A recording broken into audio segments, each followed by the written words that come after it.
കർത്താവിന് മഹത്വം ഉണ്ടാകട്ടെ. ബരാക്ക ഇൻ്റർനാഷണൽ മിനിസ്ട്രീസ് ഒരുക്കുന്ന ദി വേർഡ് ഓഫ് ട്രൂത്ത് എന്ന വേദ പഠന പരമ്പരയിലേക്ക് ഏവരെയും സ്വാഗതം ചെയ്യുന്നു.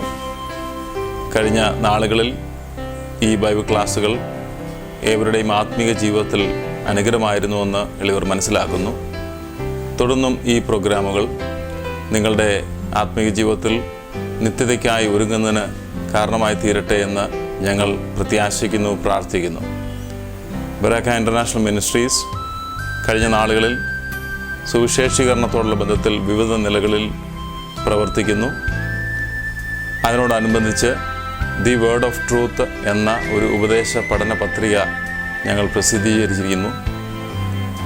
ഇതിൻ്റെ സൗജന്യ വരിക്കാരായി തീരുവാൻ ആഗ്രഹിക്കുന്നവർ ഈ പ്രോഗ്രാമിൽ കാണുന്ന നമ്പറുകളിൽ ഞങ്ങളെ ബന്ധപ്പെടുവാൻ ഞങ്ങൾ ആവശ്യപ്പെടുന്നു. തുടർന്ന് പ്രാർത്ഥനയോടെ ഈ ക്ലാസ്സുകൾ നമുക്ക് ശ്രദ്ധിക്കാം. കർത്താവ് ഏവരെയും അനുഗ്രഹിക്കട്ടെ. കർത്താവിൻ്റെ അതിപരിശുദ്ധമായ തിരുനാമം ഇന്നുമെന്നും എന്നേക്കും വാഴ്ത്തപ്പെടുമാറാകട്ടെ. ഞങ്ങളെ ശ്രദ്ധിക്കുന്ന ബഹുമാന്യരായ എല്ലാ പ്രിയ സഹോദരങ്ങൾക്കും കർത്താവായ യേശു ക്രിസ്തുവിൻ്റെ അതിപരിശുദ്ധമായ തിരുനാമത്തിൽ ഹൃദയപൂർവ്വമായ സ്നേഹവന്ദനങ്ങൾ അറിയിക്കുന്നു. നമുക്ക് ഇന്നും ദൈവവചനവുമായി കർത്താവിൻ്റെ സന്നിധിയിൽ ആയിരിക്കാൻ കർത്താവ് നൽകിയിരിക്കുന്ന ഈ ഭാഗ്യകരമായ അവസരത്തിനായി കർത്താവിനെ സ്തുതിക്കുന്നു. നമ്മുടെ സമൂഹം, നാം എല്ലാവരും വളരെ പ്രയാസകരമായ ഒരു സാഹചര്യത്തിലൂടെ കടന്നു പോകുന്നു എന്നുള്ളത് നമ്മുടെ എല്ലാവരുടെയും മനസ്സിലൊരു ദുഃഖവും ഒരാശങ്കയും ഉളവാക്കുന്നതാണ്.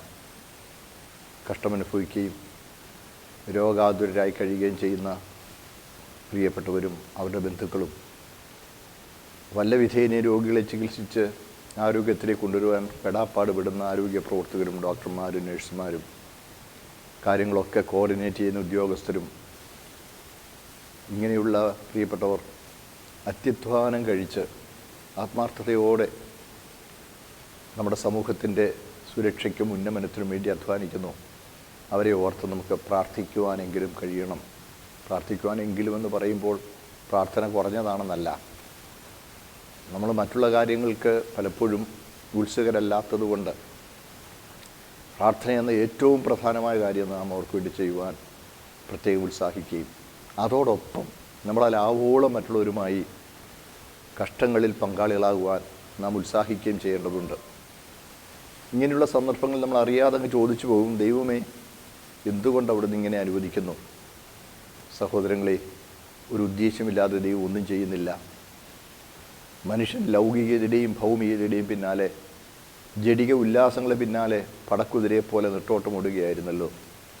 ആ നെട്ടോട്ടത്തിൽ മനുഷ്യനെ ഒന്ന് പിടിച്ചു നിർത്തി തന്നിലേക്ക് തന്നെ ഒന്ന് ആകർഷിക്കുന്നതിന് ദൈവം ചെയ്തിരിക്കുന്ന ഒരു പ്രവൃത്തിയാണിതെന്ന് നമുക്ക് തിരുവചനത്തിൻ്റെ അടിസ്ഥാനത്തിൽ മനസ്സിലാക്കുവാൻ കഴിയും. നമ്മുടെ ഈ ജീവിതം താൽക്കാലികവും ക്ഷണികവുമാണ്. വരുവാനുള്ളത് നിത്യവും പ്രധാനവുമാണ്. ഈ താൽക്കാലിക ജീവിതത്തിൻ്റെ സുഖഭോഗങ്ങളിൽ കുടുങ്ങി നിത്യതയെയും ദൈവത്തെയും ന്യായവിധിയെയും മറന്ന് ധിക്കാരികളായി ദൈവനിഷേധികളായി പരസ്പരം പങ്കുവയ്ക്കാൻ പോലും കൂട്ടാക്കാതെ തങ്ങൾക്ക് ലഭിച്ചിട്ടുള്ള നേട്ടങ്ങളിലും ഭൗമിക നന്മകളിലും ഊറ്റം കൊണ്ടുകൊണ്ട് ഡംഭത്തോടെ സമൂഹത്തിൽ പെരുമാറിയിരുന്ന എത്രയോ പേർ. അങ്ങനെയുള്ളവർക്ക് തങ്ങളെക്കുറിച്ച് തന്നെ ഒന്ന് ചിന്തിക്കുവാനും ദൈവത്തിങ്കിലേക്കൊന്ന് തിരിച്ചു നോക്കുവാനും ദൈവം തന്നിരിക്കുന്ന ഒരു വളരെ വിലപ്പെട്ട സമയമാണ് നമ്മുടെ സമൂഹം അഭിമുഖീകരിക്കുന്നത്. നമ്മൾ മറന്നു പോകരുത്. ഈ സന്ദർഭത്തിൽ കഷ്ടമനുഭവിക്കുന്നവർക്ക് വേണ്ടി പ്രാർത്ഥിക്കുവാനും നമ്മളാവോളം നമ്മുടെ വിഭവങ്ങൾ പങ്കുവയ്ക്കുവാനും മാനസികമായി സംഘർഷത്തിലിരിക്കുന്നവരെ ഒരു വാക്കുകൊണ്ട് ആശ്വസിപ്പിക്കുവാനും നാം എല്ലാവരും മനസ്സ് വെക്കണം. ആ കാര്യത്തിൽ ഉപേക്ഷ വിചാരിക്കരുത്. നമ്മൾ റോമാലേഖനം 12-ാം അധ്യായത്തിൽ ഈ ചിന്തിച്ചുകൊണ്ടിരിക്കുന്ന ഭാഗം ആ കാര്യങ്ങൾ നമ്മളെ ഓർമ്മിപ്പിക്കുന്നതാണ്. പ്രിയമുള്ളവരെ, 12-ാം അധ്യായത്തിൽ 1-2 വാക്യങ്ങളുടെ വിശദീകരണമായി പ്രായോഗിക തലത്തിൽ നമ്മളവയെ അതെങ്ങനെ ആകണമെന്നുള്ളത് വിശദീകരിക്കുന്ന ഭാഗമാണ് താഴോട്ട് കാണുന്നതെന്ന് ഞാൻ നിങ്ങളെ ഓർപ്പിച്ചല്ലോ. ദൈവത്തിൻ്റെ മനസ്സിൽ ഓർപ്പിച്ച് പൗലോസ് നമ്മളെ പ്രബോധിപ്പിക്കുന്ന ബുദ്ധിയുള്ള ആരാധനയായിത്തീർന്ന് കർത്താവിന് വേണ്ടി യാഗമായി അർപ്പിക്കപ്പെട്ട ഒരു ജീവിതം, ദൈവപ്രസാദമുള്ളൊരു ജീവിതം നയിക്കുന്നതാണ് ഓരോ ദൈവവേദിയിൽ നിന്നും ദൈവം ആഗ്രഹിക്കുന്നത്. യഥാർത്ഥ ആരാധന അതാണ്. ഒരിടത്ത് ഒരുമിച്ച് കൂടിയിരുന്ന് പാട്ടുകൾ പാടി ആർത്ത് ഉല്ലസിച്ച് പരസ്പരമുള്ള കൂട്ടായ്മയിൽ സന്തോഷിക്കുകയും ദൈവത്തെ പുകഴ്ത്തുകയും ചെയ്യുന്നതിൽ ആവേശത്തോടെ ദൈവനാമത്തെ മഹത്വപ്പെടുത്തുന്നതിൽ ഒതുങ്ങുന്നതല്ല ആരാധന. ആ തെറ്റായ ധാരണയ്ക്ക് നമുക്കൊരു വിരാമം വരുത്തുവാൻ സമയം കഴിഞ്ഞു. തീർച്ചയായിട്ടും കൂട്ടായ്മയിൽ നാം സന്തോഷിക്കുകയും ഉല്ലസിക്കുകയും നാം അന്യോന്യം കരുതുകയും സ്നേഹിക്കുകയും കൂട്ടായ്മ ബന്ധം പങ്കുവയ്ക്കുകയും ഇതൊക്കെ ചെയ്യേണ്ടത് ആവശ്യമാണ്. കൂടിവരവുകൾ പ്രധാനമായിരിക്കുമ്പോൾ തന്നെ ആരാധന അതിൽ ഒതുങ്ങുന്നതല്ല. മുഴുജീവിതവും ദൈവത്തിൻ്റെ മഹത്വത്തിനായി സമർപ്പിക്കപ്പെട്ട ഒരു യാഗം എന്ന പോലെ ജീവിക്കുന്നതാണ് ആരാധന. എങ്ങനെ അങ്ങനെ ജീവിക്കാൻ ഒക്കുമെന്നുള്ളതിൻ്റെ വിശദീകരണമാണ് താഴോട്ട് കൊടുക്കുന്നത്. അത് മനസ്സ് പുതുക്കി രൂപാന്തരപ്പെടുക എങ്കിൽ മാത്രമേ അത് നമുക്ക് കഴിയുകയുള്ളൂ. അത് മനസ്സ് പുതുക്കി രൂപാന്തരപ്പെടുവാനുള്ള നിർദ്ദേശങ്ങളാണ് താഴോട്ട് പൗലോസ്ലീഹായിലൂടെ പരിശുദ്ധാത്മ നമുക്ക് നൽകുന്നത്. ഒന്നാമത് ഭാവിക്കേണ്ടതിന് മീതെ ഭാവിച്ചുയരരുത്. സുബോധമാകും വണ്ണം ഭാവിക്കണം. നമ്മൾ ആരാണെന്നുള്ളത് നമ്മൾ ഓർമ്മിക്കണം. അതാണ് നമുക്ക് എല്ലാവർക്കും പറ്റിയിരിക്കുന്ന അബദ്ധം. പ്രിയമുള്ളവർ, നമ്മൾ ഏതാണ്ട് ഇവിടെ വലിയ ആളുകളാണ്. മറ്റുള്ളവരെ നമ്മളെക്കാൾ അധമന്മാരെന്നാണ് ഉള്ളിൽ ചിന്തിക്കുന്നത്. മറ്റുള്ളവരെ ബഹുമാനിക്കുന്ന രീതിയിൽ പെരുമാറുമ്പോൾ പോലും ഉള്ളിൻ്റെ ഉള്ളിൽ പോടാ എന്നുള്ള ഭാവത്തിലാണ് പ്രത്യേകിച്ച് മലയാളികളായ നമ്മളുടെ ഭാവം. നാം ഭാവിക്കേണ്ടതിന് മീതെ ഭാവിച്ചുയരരുത്. അവിടെ മുതൽ തുടങ്ങി താഴോട്ട് അതിൻ്റെ വിശദീകരണം പറയുകയാണ്. നമ്മൾ കഴിഞ്ഞ ദിവസം കണ്ടത് ഉത്സാഹത്തിൽ മടുപ്പില്ല. 11-ാം വാക്യം, ഉത്സാഹത്തിൽ മടുപ്പില്ലാതെ ആത്മാവിൽ എരിവുള്ളവർ. ഉത്സാഹത്തിൽ മടുപ്പില്ലാതെ എന്ന് പറയുമ്പോൾ തന്നെ അതൊരു ഇരട്ട പ്രയോഗമാണെന്ന് നമ്മൾ ചിന്തിച്ചു. ഉത്സാഹമുള്ളവരായിരിക്കണമെന്നാണ് അവിടെ പറയുന്നത്. ആത്മാവിൽ എരിവുള്ളവരായി തിളയ്ക്കുന്ന ഒരു കലത്തിൻ്റെ ചിത്രമാണ് മൂലഭാഷയിലെ വാക്കിൽ ഉപയോഗിച്ചിരിക്കുന്നത്. ഒരു കലത്തിൽ വെള്ളം തിളയ്ക്കുന്നത് പോലെ ആത്മാവിലൊരു എരിവ്, ഒരു തള്ളൽ. ശിംശോനെക്കുറിച്ച് പറയുമ്പോൾ എസ്കാലോവിന് അടുത്തുള്ള താഴ്വരയിൽ വെച്ച് ദൈവത്തിൻ്റെ ആത്മാവിനെ ഉദ്യമിപ്പിച്ചു തുടങ്ങിയത്. ഉദ്യമിപ്പിക്കുക, ദൈവത്തിൻ്റെ ആത്മാവിനാൽ എരിവുള്ളവരായി തിളയ്ക്കുന്ന കലം പോലെ കർത്താവിൻ്റെ മഹത്വത്തിന് വേണ്ടി നിൽക്കുവാനൊരു ഉത്സുകത, ഒരു താല്പര്യം നമ്മുടെ ജീവിതത്തിൽ ഉണ്ടാകണം. കർത്താവിനെ എന്നിട്ടോ അത് കർത്താവിനെ സേവിക്കുകയാണ്. ഈ ആത്മാവിൽ എരിവുള്ളവരാകുവാനും ഉത്സാഹത്തിൽ മടുപ്പില്ലാത്തവരാകുവാനുമുള്ള പ്രധാന കാരണം നമ്മൾ ചെയ്യുന്നത് കർത്താവിനാണെന്നുള്ള ബോധ്യമാണ്. അതാണ് നമ്മൾ കൊലോസ് ലേഖനം 3-ാമത്തെ അധ്യായം 23-ാമത്തെ വാക്യത്തിൽ നമ്മൾ വായിക്കുന്നുണ്ട്. കൊലോസ് ലേഖനം 3-ാം അധ്യായം 23-ാമത്തെ വാക്യത്തിൽ നമ്മളിങ്ങനെയാണ് കാണുന്നത്. നിങ്ങൾ എന്ത് ചെയ്താൽ 3:23, നിങ്ങൾ ചെയ്യുന്നതൊക്കെയും മനുഷ്യർക്കെന്നല്ല കർത്താവിനെന്ന പോലെ മനസ്സോടെ ചെയ്യുവിൻ. അതിൻ്റെ 22 വായിക്കുമ്പോൾ, ദാസന്മാരെ ജനപ്രകാരമുള്ള ജനന്മാരെ സകലത്തിൽ അനുസരിപ്പിൻ, മനുഷ്യരെ പ്രസാദിപ്പിക്കുന്നവരെ പോലെ ദൃഷ്ടിസേവകളാലല്ല കർത്താവിനെ ഭയപ്പെട്ടുകൊണ്ട് ഹൃദയത്തിൻ്റെ ഏകാഗ്രതയോടെ അത്രേ അനുസരിക്കേണ്ടത്. നിങ്ങൾ ചെയ്യുന്നത് ഒക്കെയും മനുഷ്യർക്കെന്നല്ല കർത്താവിനെന്ന പോലെ മനസ്സോടെ ചെയ്യുവിൻ. സ്തോത്രം. നമ്മൾ എന്ത് ചെയ്താലും അത് കർത്താവിനെന്ന വണ്ണം ചെയ്യണം. അത് കർത്താവിനെ സേവിക്കണം. നാം എന്ത് ചെയ്യുന്നതും കർത്താവിന് ചെയ്യുന്ന സേവനമാണ്. നാം എന്ത് പ്രവൃത്തി ചെയ്യുമ്പോഴും, നമ്മൾ ഒരു വാക്ക് പറയുമ്പോഴും ദൈവം നമുക്ക് തന്ന കഴിവാണ് നമ്മളതിൽ ഉപയോഗിക്കുന്നത്. നമ്മുടെ സംസാരശേഷി ദൈവം നമുക്ക് തന്ന കഴിവാണ് നാം സംസാരിക്കുവാൻ ഉപയോഗിക്കുന്നത്. ഭാഷ ദൈവം തന്നു, സംസാരിക്കാനുള്ള ആരോഗ്യം ദൈവം തന്നു, അതിനുള്ള ബുദ്ധിയുടെ തെളിമ ദൈവം തന്നു, ചിന്താശേഷി ദൈവം തന്നു. ദൈവം തന്ന ആ കഴിവുകൾ ഉപയോഗിച്ച് സഹജീവിയെ ദ്രോഹിക്കരുത്. അത് ദൈവം തന്ന കഴിവുകൾ ഉപയോഗിച്ചാണ് നമ്മൾ യാതൊന്നെങ്കിലും ചെയ്യുന്നത്. വാക്കുകൊണ്ടായാലും പ്രവൃത്തി കൊണ്ടായാലും പ്രതികരണം കൊണ്ടായാലും ഭാവം കൊണ്ടായാലും. ഒരു നോട്ടം മതി, ചിലരുടെ ഒരു നോട്ടം മതി, ആളുകൾ നിരാശയായി പോകും. എന്നാൽ ചിലരുടെ ഒരു നോട്ടം മതി, നിരാശയിലായിരിക്കുന്നതിൻ്റെ ഉള്ളിൽ ഒരു കുളിർമഴ പോലെ തോന്നും. നോക്കണേ, ആ കണ്ണിൻ്റെ ആ ഭാവ വ്യത്യാസം, നോക്കാനുള്ള ആ പ്രത്യേക കഴിവ്, മനുഷ്യനെ ഒന്ന് താങ്ങുന്ന ഒരു മനോഭാവം, ഒരു പെരുമാറ്റം, ഇതെല്ലാം ദൈവം നമുക്ക് തന്ന കഴിവാണ്. ദൈവം നമുക്ക് തന്ന കഴിവുകൊണ്ട് നാം ദൈവത്തെ സേവിക്കണം. നാം ദൈവത്തെ സേവിക്കുമ്പോൾ ദൈവത്തെ സേവിക്കുന്നതിൻ്റെ പ്രയോജനം നമ്മുടെ സഹജീവികൾ അനുഭവിക്കുന്നു എന്നാണ് നമ്മൾ മനസ്സിലാക്കേണ്ടത്. നമ്മൾ ചെയ്യുന്നത് മുഴുവൻ കർത്താവിനായിട്ട് ചെയ്യുന്ന ഒരു മനോഭാവം. അതാണ് മേളി പറഞ്ഞ വാക്കിൻ്റെ വിശദീകരണമല്ലേ അത്.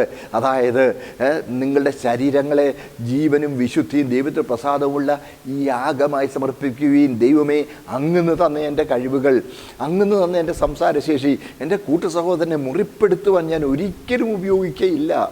കർത്താവെ, അവിടുന്ന് എനിക്ക് തന്ന ആ കണ്ണിൻ്റെ കാഴ്ച എൻ്റെ കൂട്ടു സഹോദരനെ വേദനിപ്പിക്കുവാൻ ഞാൻ ക്രുദ്ധിച്ച് അവനെ വിമർശിച്ച് നോക്കി അവൻ്റെ ഹൃദയത്തെ ഞാൻ മുറിപ്പെടുത്തുകയില്ല. ദൈവമേ, അവിടുന്ന് എനിക്ക് തന്നിരിക്കുന്ന കൈകൾ കൊണ്ട് എൻ്റെ സഹോദരനെ ഞാൻ ഒരിക്കലും ദ്രോഹിക്കുകയില്ല. ഇങ്ങനെ ഒന്ന് ചിന്തിക്കാൻ, ഇങ്ങനെ ഒന്ന് തീരുമാനമെടുക്കാൻ നമുക്ക് കഴിയുമെങ്കിൽ അതാണ് ഈ യാഗമായി ജീവിക്കുന്ന ജീവിതമെന്ന് പറയുന്നത്. മനുഷ്യൻ്റെ ഒരു സമൂഹ ജീവിയാണ്. നമുക്ക് ആർക്കും ഒറ്റയ്ക്ക് നിൽക്കുവാൻ കഴിയുന്നതല്ല. ഒരു സമൂഹത്തിലാണ് നമ്മൾ വളർന്നു വരുന്നത്, നമ്മൾ ജീവിക്കുന്നത്. ഇപ്പം നമ്മുടെ കുഞ്ഞുങ്ങളെക്കുറിച്ച് നമുക്കൊക്കെ സഹതാപമുണ്ട്. കാര്യം പ്രത്യേകിച്ച് കൊച്ചു കുഞ്ഞുങ്ങൾ സമൂഹത്തിലാണ് വളരേണ്ടത്. കൂട്ടുകാരുടെ കൂടെ ചാടിക്കളിച്ച് പൂമ്പാറ്റകളെ പോലെ വളരേണ്ടവർ അടച്ചിട്ട കൂട്ടിലെ കിളിയെ പോലെ ആയിപ്പോയിരിക്കുന്നു. പ്രിയമുള്ളവരെ, ഇതൊക്കെ നമ്മുടെ കണ്ണ് തുറപ്പിക്കേണ്ടതാണ്. നാം ദൈവസന്നിധിയിൽ വിനയപ്പെടേണ്ടതാണ്. വിനയപ്പെടുവാൻ, സൗമ്യതപ്പെടുവാൻ ഈ അവസരം ഉപയോഗിക്കുന്നില്ലെങ്കിൽ ദൈവം ഇതിലൂടെ ഉദ്ദേശിക്കുന്ന ദൈവത്തിൻ്റെ താല്പര്യം, ദൈവത്തിൻ്റെ ഉദ്ദേശ്യം നമ്മളിൽ നിവർത്തിക്കപ്പെടാതെ പോകും. ഞാൻ പലപ്പോഴും ഓർക്കാറുണ്ട്, അന്ത്യന്യായവിധി ദിവസം ഓരോരുത്തരെയും നിർത്തി ദൈവം ന്യായം വിധിക്കും. മനുഷ്യൻ പറയുന്ന ഏത് നിസ്സാര വാക്കിനും ന്യായവിധി ദിവസം ദൈവം മുമ്പിൽ കണക്ക് ബോധിപ്പിക്കേണ്ടി വരും. അതേ, നമ്മുടെ മനസാക്ഷി നമ്മളെ അത് ഓർമ്മിപ്പിക്കുന്നുണ്ട്. നമ്മുടെ ഉള്ളിൻ്റെ ഉള്ളിൽ അറിയാം, ഞാനിതിന് കണക്ക് കൊടുക്കേണ്ടവരാണെന്നറിയാം. അന്ന് നമ്മൾ ഓരോ പ്രവൃത്തിയിലും ഓരോ രീതിയിലും പെരുമാറുമ്പോൾ ആരെങ്കിലും ദൈവമേ ഇങ്ങനെയൊക്കെയാണെന്നുള്ളത് എനിക്കൊന്ന് മനസ്സിലാക്കി തന്നിരുന്നെങ്കിൽ, അല്ലെങ്കിൽ നീ എന്നെ ഇച്ചിരിയും കൂടിയൊക്കെ ഒന്ന് കരുതിയിരുന്നെങ്കിൽ ഞാൻ എൻ്റെ ആ വഴികളിൽ തുടരുകയില്ലായിരുന്നു എന്ന് ആരെങ്കിലും പറയാൻ മുതിർന്നാൽ അവർക്കുള്ള ഉത്തരമാണ്, ഞാൻ നിങ്ങളോട് പിന്നെ എങ്ങനെ പെരുമാറണമായിരുന്നു?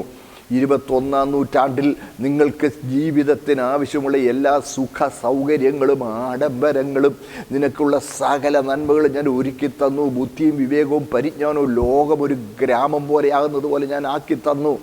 എന്നിട്ട് നിങ്ങളുടെ അഹങ്കാരവും നിങ്ങളുടെ ജഡികതയും നിങ്ങളുടെ പരസ്പര സ്പർദ്ധയും നിങ്ങളുടെ ഡംഭും നിങ്ങൾ വർദ്ധിപ്പിക്കുകയായിരുന്നില്ലേ? അത് നിങ്ങൾ വർദ്ധിപ്പിച്ചു കൊണ്ട് പോയപ്പോൾ ഞാൻ നിങ്ങളോട് അങ്ങനെ ഇടപെട്ടില്ലേ? ഞാൻ നിങ്ങളോട് ഇങ്ങനെ ഇടപെട്ടില്ലേ? ചിലപ്പോൾ കൊറോണയുടെ കുറ്റം ഓരോരുത്തരുടെ മേൽ ചുമത്തി നമ്മൾ രക്ഷപ്പെടാൻ ശ്രമിക്കാറുണ്ട്. ആ മനുഷ്യൻ വീട്ടിൽ വന്നതുകൊണ്ടാണ് എനിക്കിത് പിടിച്ചത്, അല്ലെങ്കിൽ എൻ്റെ കുടുംബത്തിന് ഇത് പിടിച്ചത്, അല്ലെങ്കിൽ അവരിങ്ങനെ ചെയ്തതുകൊണ്ടാണ്. നിങ്ങൾക്ക് ചിലപ്പോൾ കുറ്റപ്പെടുത്താൻ കഴിഞ്ഞേക്കും.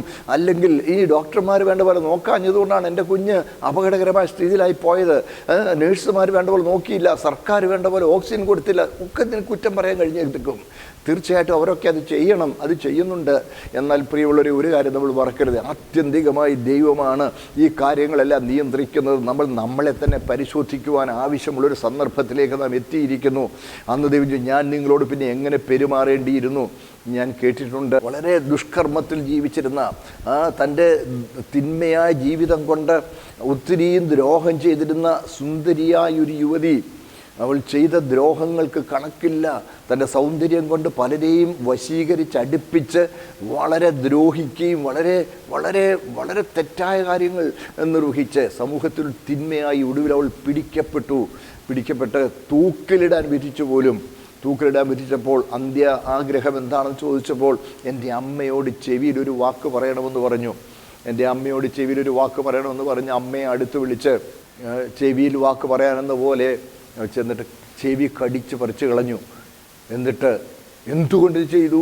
അമ്മ നിലവിളിക്കുന്നു, വേദനയോടെ നിലവിളിക്കുമ്പോൾ പറഞ്ഞു, നിങ്ങളെന്നെ ഡാൻസ് ചെയ്യാൻ പഠിപ്പിച്ചു, നിങ്ങളെന്നെ അണിഞ്ഞൊരുങ്ങാൻ പഠിപ്പിച്ചു, നിങ്ങളെന്നെ സമൂഹത്തിൽ പെരുമാറേണ്ടത് എങ്ങനെയാണെന്നൊക്കെ കുറേയൊക്കെ പഠിപ്പിച്ചു, നിങ്ങളെനിക്ക് വിദ്യാഭ്യാസം തന്നു, നിങ്ങളെനിക്ക് പണം തന്നു, ഇതെല്ലാം തന്നു. പക്ഷേ നന്മ എന്താണെന്നും മൂല്യങ്ങൾ എന്താണെന്നും നിങ്ങളെന്നെ പഠിപ്പിച്ചില്ല. അതുകൊണ്ടാണ് ഞാൻ ഈ കൊലക്കയറിൽ കയറേണ്ടി വന്നത് എന്ന് പറഞ്ഞു എന്ന് ഞാൻ വർഷങ്ങൾക്ക് മുമ്പ് ഒരു കഥയിൽ വായിച്ചിട്ടുണ്ട്. എൻ്റെ പ്രിയമുള്ളവരെ, ഇതാണ് നിങ്ങൾക്ക് ദൈവം ഒരിക്കലും അങ്ങനെ ആരും ചോദിക്കാൻ അനുവദിക്കയില്ല. ഞാൻ നിങ്ങളോട് പിന്നെ എങ്ങനെ പെരുമാറേണ്ടിയിരുന്നു എന്ന് നമ്മളോട് ചോദിക്കുവാൻ നോക്കണേ, അന്ന് അവസരമുണ്ടാകും. ആർക്കും ദൈവത്തെ ഒരു വാക്കിൽ പോലും ദൈവമേ നീ ഞങ്ങളെ ശിക്ഷിച്ച് വളർത്തിയിരുന്നെങ്കിൽ, നീ ഞങ്ങളോട് പ്രത്യേക നിലയിൽ ഇടപെട്ടിരുന്നെങ്കിൽ ഞങ്ങൾക്ക് ഈ അബദ്ധം വരില്ലായിരുന്നു, ഞങ്ങൾ ഈ അനർത്ഥത്തിലാകില്ലായിരുന്നു എന്ന് ആരും പറയുവാൻ പഴുത് കൊടുക്കാതിരിക്കേണ്ട ഒരു ദൈവമനുഷ്യൻ ഇടപെടുകയാണ്. അതുകൊണ്ട് നമ്മൾ എന്ത് ചെയ്താലും നിങ്ങൾ ഈ കാര്യം മറക്കരുത്. ഈ ശരീരം, ഈ ജീവിതം, ഈ കഴിവുകൾ ദൈവം തന്നതാണ്. എൻ്റെ ദൈവത്തിൻ്റെ സൃഷ്ടിയായ എൻ്റെ സഹജീവിക്ക് ദ്രോഹമായി ഞാൻ ഒരിക്കലും ഈ കഴിവുകൾ ഉപയോഗിക്കയില്ല എന്ന് ദൈവസന്നിധിയിൽ തീരുമാനമെടുക്കുക. നിങ്ങൾ എന്ത് ചെയ്താലും കർത്താവിനെന്ന വണ്ണം ചെയ്യണം. കർത്താവിനാണ് ഞാൻ ചെയ്യുന്നതെന്നുള്ള ബോധം എനിക്കുണ്ടെങ്കിൽ ഞാൻ ഉത്സാഹിയായിരിക്കും. നമുക്കറിയാമല്ലോ, എൻ്റെ സഹോദരന് വേണ്ടിയാവും അവനെ ഞാൻ സഹായിക്കുക. നോ നോ നോ, നീ അവനെ സഹായിക്കുക എന്ന് കണ്ടാൽ നിനക്ക് അത്ര കണ്ട് അതിൽ ഉത്സാഹം കുറയും. എന്നാൽ ഇത് കർത്താവിനാണ് ഞാൻ ചെയ്യുന്നത്, കർത്താവിന് ഞാൻ ചെയ്യുന്നു എന്ന ചിന്ത നിൻ്റെ മനസ്സിൽ വന്നാൽ തീർച്ചയായിട്ടും നീ ഏറ്റവും ഉത്സുകനായി, ഉത്സാഹത്തിൽ മടുപ്പില്ലാതെ, ഉത്സാഹത്തിൽ ഉത്സാഹമുള്ളവരായിരിക്കും. അതാ പൗലോസ് പറയുന്നത്. നോക്കട്ടെ, ഉത്സാഹത്തിൽ മടുപ്പില്ലാതെ ആത്മാവിൽ എരിവുള്ളവരായി തിളയ്ക്കുന്ന കലം അടുപ്പത്ത് തിളയ്ക്കുന്നത് പോലെ എരിവോടെ, ഉത്സാഹത്തോടെ, ആത്മാർത്ഥതയോടെ. നോക്കണേ, സ്തോത്രം. അത് നമ്മൾ വായിച്ചല്ലോ, കൊലോസിൽ നമ്മൾ വായിച്ചല്ലോ. ഏകാഗ്രതയോടെ, പൂർണ്ണ ശ്രദ്ധയോടെ നമുക്കത് ചെയ്യുവാൻ കഴിയും. തീർച്ചയായിട്ടും അത് പൗലോസ് നമ്മളെ ഉത്സാഹിപ്പിക്കുകയാണ് അക്കാര്യത്തിൽ. ഉത്സാഹത്തിൽ മടുപ്പില്ലാതെ ആത്മാവിൽ എരിവുള്ളവരെ കർത്താവിനെ സേവിപ്പീൻ. അടുത്തത് കണ്ടേ, ആശയിൽ സന്തോഷിപ്പീൻ. ഒരു ദൈവത്തിൽ സന്തോഷിക്കണം. എന്തിനാ ആശയിൽ സന്തോഷിക്കണം എന്ന് പറഞ്ഞാൽ പ്രത്യാശ. നമുക്ക് സന്തോഷിക്കാൻ ഒരു ഉപാധിയുണ്ട് സഹോദരങ്ങളെ. എന്താ നമ്മുടെ സന്തോഷത്തിൻ്റെ ഉപാധി? സ്തോത്രം. ഈ കാലത്തിലെ കഷ്ടം ഏതുമില്ല.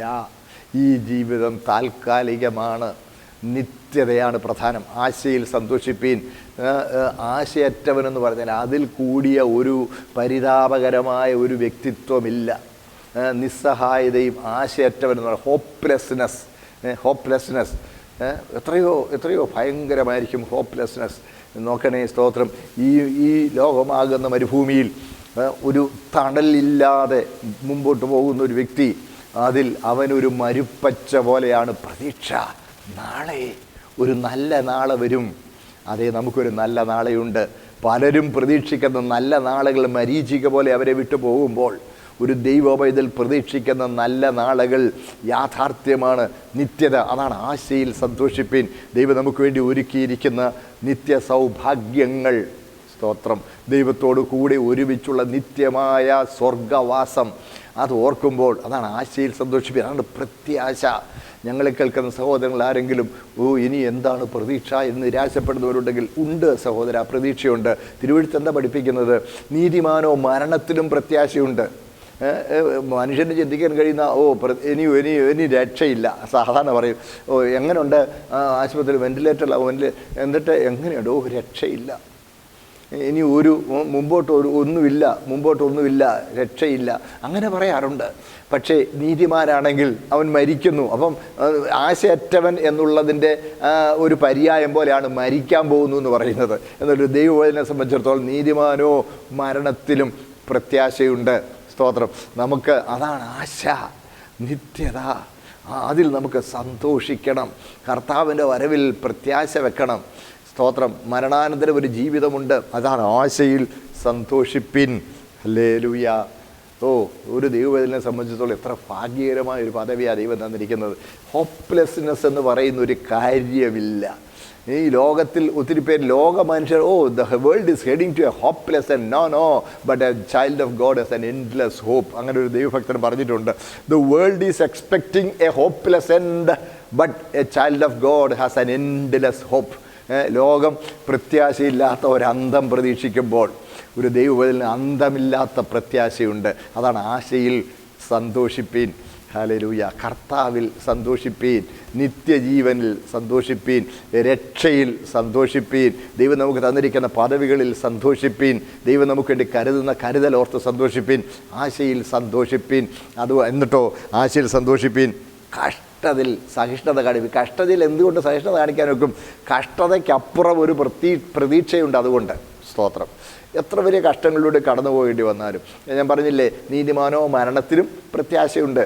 നീതിമാനോ മരണത്തിലും പ്രത്യാശയുണ്ടെന്ന് പറയുമ്പോൾ, മരണക്കിടക്കയിലായിരിക്കുന്ന ഒരു നീതിമാൻ്റെ ഉള്ളിലൊരു സന്തോഷം, പുഞ്ചിരിയോടെ മരണത്തെ പുൽകുന്ന ആരെങ്കിലും ഇവിടെ ഉണ്ടെങ്കിൽ അതൊരു നീതിമാനാണ്, ഒരു ദൈവപൈതലാണ്, നിത്യജീവൻ്റെ ഉറപ്പ് പ്രാപിച്ചവനാണ്.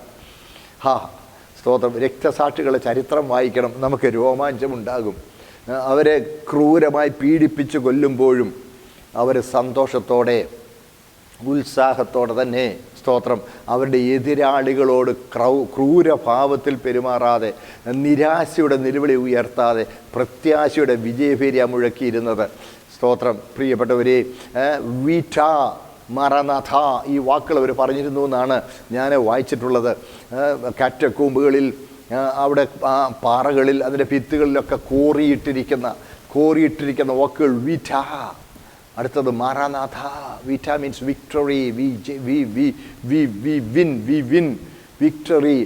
കൊല്ലപ്പെടാൻ പോവുകയാണ്. കാറ്റക്കുമ്പുകളിൽ റോമാനഗരം പണിയാനായിട്ട് വെട്ടിയിരുന്ന കല്ല് വെട്ടിയെടുത്ത വലിയ കുഴികൾ, ആ വലിയ കുഴികൾ അന്ന് ക്രിസ്തീയ വിശ്വാസം നിരോധിക്കപ്പെട്ട ഒരു മതമായിരുന്നതുകൊണ്ട് ഈ കാറ്റക്കുമ്പുകളിലെ അറകളിലൊക്കെ ആളുകൾ കടന്നു പോയിരുന്നായിരുന്നു കൂട്ടായ്മ ആചരിക്കുകയും പ്രാർത്ഥിക്കുകയും ദൈവത്തെ സ്തുതിക്കുകയും ഒക്കെ ചെയ്തിരുന്നത്. വിവരം മണത്തറിഞ്ഞ അധികാരികൾ ആ ഉള്ളിലേക്ക് പ്രവേശിക്കുവാനുള്ള ആ വഴികളെല്ലാം മണ്ണ് കൊണ്ടിട്ട് അടച്ചു കളഞ്ഞു. വലിയ കല്ലും മണ്ണും കൊണ്ടിട്ട് അടച്ചു കളഞ്ഞു. അകത്തകപ്പെട്ടവർ അകത്ത് കിടന്ന് കൊല്ലപ്പെട്ടു. പുറത്തിറങ്ങുവാൻ വഴിയില്ലാതിരിക്കുമ്പോഴും അവർ നിരാശയുടെ നിലവിളിയായിരുന്നല്ലോ ഉയർത്തിയത്. അപ്പോൾ അവർ ആ ഭിത്തിയിലൊക്കെ കോറിയിട്ടത്, അവർ വരച്ചു വെച്ചത് വിക്ടറി. സ്തോത്രം. കഷ്ടതയിൽ സഹിഷ്ണുത. സ്തോത്രം. മാറാനാഥ, നമ്മുടെ കർത്താവ് വരുന്നു. ഹല്ലേലൂയ. അതാണ് ആശയിൽ സന്തോഷിപ്പീൻ. അതുകൊണ്ട് ആശയുള്ളതുകൊണ്ട് കഷ്ടതയിൽ സഹിഷ്ണുത കാണിക്കാം. സ്തോത്രം. ഹല്ലേലൂയ. അടുത്ത കണ്ടോ, പ്രാർത്ഥനയിൽ ഉറ്റിരിപ്പീൻ. വാവ്, പ്രാർത്ഥനയിൽ ഉറ്റിരിക്കണം. പ്രിയപ്പെട്ടവരെ, നമ്മൾ ഈ പ്രാർത്ഥനയിൽ ഉറ്റിരിക്കണമെന്ന് പറഞ്ഞാൽ 100% കോൺസെൻട്രേറ്റഡ്. സ്തോത്രം. 100% ശ്രദ്ധയോടുകൂടെ വേണം നമ്മൾ പ്രാർത്ഥിക്കേണ്ടത്. പ്രിയമുള്ളവരെ, സ്തോത്രം. നമ്മൾ പ്രാർത്ഥിക്കുമ്പോഴും അതിനകത്ത് പല കാര്യങ്ങളിൽ ഇടപെട്ട് കൂട്ടുവായി വിട്ടുകൊണ്ട് പ്രാർത്ഥിക്കുന്നു. അയ്യോ, ഞാനൊരിക്കലും ഓർക്കുന്ന ഒരു സഹോദരൻ അവരിങ്ങനെ പെടലി ഇടറിപ്പോയി. ഞാൻ ചുമ്മാ രസമായിട്ടൊക്കെ ചോദിച്ചു, എന്നെ പറ്റി. ഇന്നലെ വല്ലാതെ ചരിഞ്ഞ് കിടന്ന് ഉറങ്ങിപ്പോയിട്ട് പെടലി ഇടറിപ്പോയത്. അപ്പം ഞാൻ വെറും തമാശയായിട്ട് ചോദിച്ചു, അവന് പിന്നെ പ്രാർത്ഥിച്ച് അങ്ങ് ഉറങ്ങിപ്പോവായിരുന്നു എന്ന് ചോദിച്ചു. പെട്ടെന്ന് അദ്ദേഹം ചിരിച്ചോണ്ട്, എൻ്റെ ബ്രദറെ, അതിലൊരു കുറ്റബോധം തോന്നുന്നു, സത്യമാണ്. ഞാൻ പ്രാർത്ഥിക്കാനിരുന്ന് ഞാൻ അങ്ങ് ചരിഞ്ഞ് കടന്നുപോയി. ആ കിടപ്പിൽ അങ്ങ് ഉറങ്ങിപ്പോയി. എഴുന്നേറ്റപ്പോൾ പെടലി വളഞ്ഞിരുന്നു. അയ്യോ, ഈ പ്രാർത്ഥന വേണ്ട. മൈൻഡ് അലേർട്ടായിരിക്കുമ്പോൾ, മനസ്സേകാഗ്രമായിരിക്കുമ്പോൾ, മനസ്സ് സജീവമായിരിക്കുമ്പോഴാണ് പ്രാർത്ഥിക്കേണ്ടത്. പ്രാർത്ഥനയിൽ ഉറ്റിരിക്കണം. സ്തോത്രം. പ്രാർത്ഥനയിൽ ഉറ്റിരിപ്പിൻ. ഉറ്റിരിക്കണം. Whole hearted perseverance in prayer. അത് ശ്രദ്ധയോടുകൂടിയ പ്രാർത്ഥന എന്നാണ് തിരുവെഴുത്ത് പഠിപ്പിക്കുന്നത്. യാക്കോബ് ലേഖനം 5-16 വാക്യം വായിക്കുമ്പോൾ നീതിമാൻ്റെ ശ്രദ്ധയോടുകൂടിയ പ്രാർത്ഥന. അതുപോലെ തന്നെ പ്രവൃത്തികളുടെ പുസ്തകം 6-4 വാക്യം നമ്മൾ വായിക്കുമ്പോൾ ഞങ്ങളോ വചന ശുശ്രൂഷയിലും പ്രാർത്ഥനയിലും ഉറ്റിരിക്കും. സ്തോത്രം. നമ്മളിപ്പോൾ സാധാരണ കേൾക്കുന്ന ഒരു പ്രയോഗമുണ്ട്, ശക്തിയോടെ പ്രാർത്ഥിക്കണമെന്ന്. ഈ ബൈബിളിൽ ഇല്ലെന്നേ അത്. എങ്ങനെ ഈ ശക്തിയോടെ എങ്ങനെ പ്രാർത്ഥിക്കുന്നത് എന്ന് പറയാൻ അടിച്ച് തള്ളി തകർത്ത് ഭയങ്കര ബഹളം ഉണ്ടാക്കി പ്രാർത്ഥിക്കാനോ? നമ്മൾ അതെന്ന് പിന്നെ എങ്ങനെ പ്രാർത്ഥനയാകുന്നത്? ചിലരുടെ പ്രാർത്ഥന കേട്ടാൽ ദൈവത്തോടെ കണ്ട് ആജ്ഞാപിക്കുന്ന പോലെ ഇരിക്കും. അങ്ങനെയല്ല. സ്തോത്രം. പ്രാർത്ഥനയായിരിക്കണം. ശ്രദ്ധയോടുകൂടെ പ്രാർത്ഥിക്കണം. ഉറ്റിരുന്ന് പ്രാർത്ഥിക്കണം. കൂട്ടസഹോദര കഷ്ടങ്ങളിൽ ഇപ്പോൾ കർത്താവേ നീ കരുണ കാണിക്കണമെന്ന് പ്രാർത്ഥിക്കുമ്പോൾ അവൻ്റെ വേദന ഉള്ളിൻ്റെ ഉള്ളിൽ ഉൾക്കൊണ്ടുകൊണ്ട് പ്രാർത്ഥിക്കണം. സ്തോത്രം. ഉറ്റിരുന്ന് പ്രാർത്ഥിക്കണം. ശ്രദ്ധയോടെ പ്രാർത്ഥിക്കണം. കർത്താവ് പ്രാർത്ഥിച്ചത്, സ്തോത്രം, അതിശ്രദ്ധയോടെ പ്രാർത്ഥിച്ചു. ഗെത്സമനിലെ പ്രാർത്ഥന അതിശ്രദ്ധയോടെ പ്രാർത്ഥിച്ചു എന്നാണ്. ചില പ്രാർത്ഥന സമ്മേളനങ്ങൾ നടത്തുന്ന ആളുകൾ അവരുടെ ഹാളുകൾക്കും അവർ ആ സമ്മേളനം നടത്തുന്ന സ്ഥലത്തിനുമൊക്കെ ഗെത്സമേൻ എന്നൊക്കെ, ഗെത്സമന എന്നൊക്കെ പേരിടാറുണ്ട്. എന്നിട്ട് അവിടെ ആർപ്പും അട്ടഹാസവും നോ ആർത്ത് ഉല്ലസിച്ച് ദൈവത്തെ സ്തുതിക്കാൻ സമയം എടുക്കണമെങ്കിൽ എടുത്തോളൂ. പക്ഷേ നിലവിളിയോടെ ഉറ്റിരുന്ന് ഹൃദയമേകാഗ്രമാക്കി അതിശ്രദ്ധയോടെ പ്രാർത്ഥിക്കണം. പ്രാർത്ഥനയിൽ ഉറ്റിരിപ്പിൻ എന്ന് പറഞ്ഞാൽ വേറൊന്നും. Shut out the world. നമ്മളീ പ്രാർത്ഥിക്കുമ്പോൾ കണ്ണടയ്ക്കുന്നത് എന്തിനാണ്? കണ്ണടച്ച് പ്രാർത്ഥിക്കണമെന്ന് ബൈബിളിലെങ്ങും ഇല്ല. സ്തോത്രം. നമുക്കറിയാമല്ലോ, പരീശനും ചുങ്കക്കാരനും പ്രാർത്ഥിക്കുന്നപ്പോൾ ചുങ്കക്കാരൻ സ്വർഗത്തേക്ക് കണ്ണുയർത്തി. അപ്പോൾ എന്ന് പറഞ്ഞാൽ കണ്ണടച്ച് പ്രാർത്ഥിക്കുന്നത് നമ്മളിതിനെ പിന്നെ കണ്ണടയ്ക്കുക. നമ്മൾ കണ്ണടയ്ക്കണ്ടേ? ഉപദേശി കണ്ണടയ്ക്കണം. എന്തിനാണ് കണ്ണടയ്ക്കുന്നത്? It is shutting out the world. നമ്മുടെ ശ്രദ്ധ ഏകാഗ്രമാക്കുവാനാണ് കണ്ണടയ്ക്കുന്നത്. ശ്രദ്ധ ഏകാഗ്രമാക്കാൻ നമ്മൾ പ്രാർത്ഥിക്കുന്ന വിഷയം ബാക്കിയല്ല. അതാണ് കർത്താവ് പറഞ്ഞു, നിങ്ങൾ പ്രാർത്ഥിക്കുമ്പോൾ അറയിൽ കടന്ന് വാതിലടയ്ക്ക്. നമുക്ക് കയറാൻ അറയും അടയ്ക്കാൻ വാതിൽ പോലും ഇല്ലാത്തൊരു സന്ദർഭം. കണ്ണങ്ങ് അടയ്ക്കുമ്പം you shut out the world. ലോകത്തെ നിങ്ങൾ അടച്ച് പുറത്താക്കി. സ്തോത്രം. പിന്നെ നിങ്ങൾ ലൗകിക പല കാര്യങ്ങൾ ചെയ്തുകൊണ്ട് തീർച്ചയായിട്ടും അങ്ങനെയുള്ളൊരു പ്രാർത്ഥനയുണ്ട്. അതായത് നമ്മൾ എന്ത് ജോലി ചെയ്യുമ്പോഴും നമുക്ക് ശ്രദ്ധയോടെ ഏകാഗ്രതയോടെ പ്രാർത്ഥിക്കാൻ നമുക്ക് കഴിയും. സ്തോത്രം.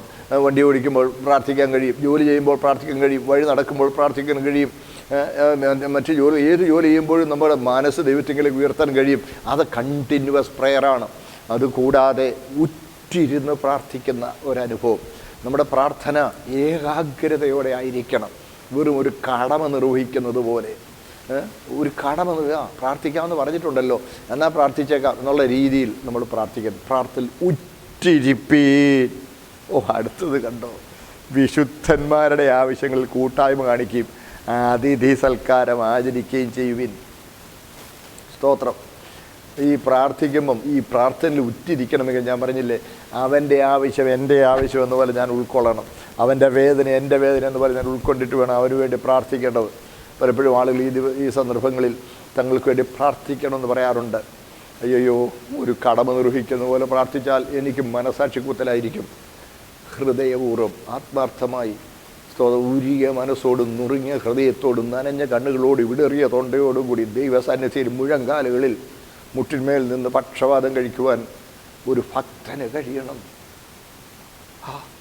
പ്രാർത്ഥനയിൽ ഉറ്റിരിക്കണം. അങ്ങനെ അവൻ്റെ വേദന എൻ്റെ വേദന എന്ന് പറഞ്ഞ് എടുക്കുമ്പോൾ വിശുദ്ധന്മാരുടെ ആവശ്യങ്ങളിൽ പിന്നെ കൂട്ടായ്മ കാണിക്കാൻ കഴിയും. സ്തോത്രം. വിശുദ്ധന്മാരുടെ ആവശ്യങ്ങൾ എൻ്റെ ആവശ്യം, എൻ്റെ കൂട്ടുസഹോദരൻ്റെ ആവശ്യം എൻ്റെ ആവശ്യം എന്ന നിലയിൽ നമുക്കത് കാണാൻ കഴിയും. സ്തോത്രം. അതാണ് പ്രാർത്ഥന. ഒരു കടമ നിർവഹിക്കുന്ന പോലെയല്ല, പിന്നെ കൂട്ടായ്മയാണ്. ഞാൻ പറഞ്ഞല്ലോ, അവൻ്റെ വേദന എൻ്റെ വേദന എന്ന് ഞാൻ ഉൾക്കൊള്ളുന്ന ഒരു മനോഭാവം എനിക്കുണ്ടായി കഴിഞ്ഞാൽ പിന്നെ എനിക്ക് ഏകാഗ്രതയോടെ പ്രാർത്ഥിക്കാൻ കഴിയും. അവൻ്റെ മോൻ, ആരാൻ്റെ കൊച്ച്, അതിന് ദീനമാണെന്ന് കണ്ട പ്രാർത്ഥിച്ചേക്കാം. അയ്യോ, ഇത് ഞാൻ പറഞ്ഞ പോലെ പറയത്തില്ലായിരിക്കും, പക്ഷേ ആ മനോഭാവത്തോടെ ആകരുത്. ഉള്ളുരുകി പ്രത്യേകിച്ച് നമ്മുടെ സമൂഹം വളരെ വിഷമകരമായ സാഹചര്യത്തിലൂടെ പോകുമ്പോൾ പ്രാർത്ഥിക്കണം എന്നൊക്കെ നമ്മൾ പറയുന്നെങ്കിലും ഉള്ളുരുകി ആത്മാർത്ഥമായി ഹൃദയ നൊമ്പരത്തോടെ സ്തോത്രം ഉറ്റിരുന്ന് പ്രാർത്ഥിക്കുവാൻ നമുക്ക് കഴിയണം. എത്ര നീണ്ടു പ്രാർത്ഥിക്കുന്നു എന്നുള്ളതല്ല. സ്തോത്രം. എപ്പോഴും നമ്മൾ ദൈവസന്നിധിയിലാണ്, കർത്താവിൻ്റെ സന്നിധിയിൽ ഹൃദയം പകർന്നുകൊണ്ടാണ് നാം ജീവിക്കുന്നത്. അപ്പോൾ തന്നെ വേറിട്ടിരുന്ന് ഷട്ട് ഔട്ട് ദ വേൾഡ്, അറയിൽ കടന്ന് വാതിലടച്ച് കർത്താവിനോട് ഹൃദയപൂർവ്വം പ്രാർത്ഥിക്കുന്നൊരു മനോഭാവം ദൈവം നമുക്ക് തരട്ടെ. പ്രാർത്ഥിക്കാം. ഞങ്ങളുടെ സ്വർഗീയ പിതാവേ, കർത്താവേ, അങ്ങ് ഞങ്ങൾക്ക് തന്നിട്ടുള്ളതാണ് ഈ ശരീരവും ഈ ആയുസ്സിൽ ഞങ്ങൾ അനുഭവിക്കുന്ന കഴിവുകളും. ഇതെല്ലാം അങ്ങയുടെ ദാനമാണ്. അങ്ങയിൽ നിന്ന് അടിയങ്ങൾ ഏറ്റുവാങ്ങിയിരിക്കുന്ന ഈ കഴിവുകൾ ഞങ്ങളുടെ സഹജീവികളായ അങ്ങയുടെ പ്രിയ മക്കളെ ഒരു നിലയിലും ദ്രോഹിക്കുവാൻ ഒരിക്കലും ഉപയോഗിക്കാതിരിക്കേണ്ടതിന് അവിടുത്തെ കൃപ ഞങ്ങൾക്ക് പകരണം. എൻ്റെ കർത്താവേ, അങ്ങ് തന്ന കഴിവുകൾ, സംസാരശേഷി, പ്രവർത്തിക്കാനുള്ള കഴിവ്, ചിന്തിക്കാനുള്ള കഴിവ്, കർത്താവേ, ഇതെല്ലാം അങ്ങ് തന്ന ദാനമാകിയാൽ അങ്ങയുടെ മഹത്വത്തിന് അത് ഉപയോഗിക്കുവാൻ അടിയങ്ങൾക്ക് കൃപ തരണമേ. കർത്താവേ, ഞങ്ങൾ ചെയ്യുന്നതൊക്കെയും ദൈവത്തിനെന്ന വണ്ണം ചെയ്യുവാൻ, മനുഷ്യർക്കെന്നല്ല ദൈവത്തിനെന്ന വണ്ണം ചെയ്യുവാൻ. കർത്താവേ, ഞങ്ങളുടെ സഹജീവികളായ മനുഷ്യർ ഞങ്ങൾ തിരുമേനിയുടെ നാമത്തിൽ ചെയ്യുന്ന ശുശ്രൂഷകളുടെ ഉപഭോക്താക്കളാകുന്നു എന്നേ ഉള്ളൂ എന്ന് ഞങ്ങൾ മനസ്സിലാക്കുന്നു. കർത്താവേ, അങ്ങനെ കർത്താവെ അവരെ കരുതുവാൻ, പ്രത്യേകിച്ച് ഈ കൊറോണയുടെയും ഈ പ്രതിസന്ധിയുടെയും ഘട്ടത്തിൽ ഞങ്ങളുടെ സഹജീവികളെ കരുതുവാൻ, അവർക്ക് ഉറ്റിരുന്ന് പ്രാർത്ഥിക്കുവാൻ ഞങ്ങൾക്ക് കൃപ നൽകണം. ഞങ്ങളുടെ സഹജീവികളായ കൂട്ടുസഹോദരങ്ങളെ തിരുമേനി കഷ്ടത്തിൽ വിടുവിക്കാൻ ഞങ്ങളുടെ ദേശത്തോട് മനസ്സലിയുകയും ചെയ്യണമേ എന്ന് ഞങ്ങൾ പ്രാർത്ഥിക്കുന്നു. സ്തോത്രം. മഹത്വം എല്ലാറ്റിലൂടെ അങ്ങെടുത്ത് അവിടുത്തെ വരവിനായി ഞങ്ങളെ ഒരുക്കണമെന്ന് യേശു ക്രിസ്തുവിൻ്റെ പരിശുദ്ധ നാമത്തിൽ താഴ്മയായി പ്രാർത്ഥിക്കും. ഈ പ്രാർത്ഥന അങ്ങ് ദയവായി കേൾക്കണമേ. ആമേൻ.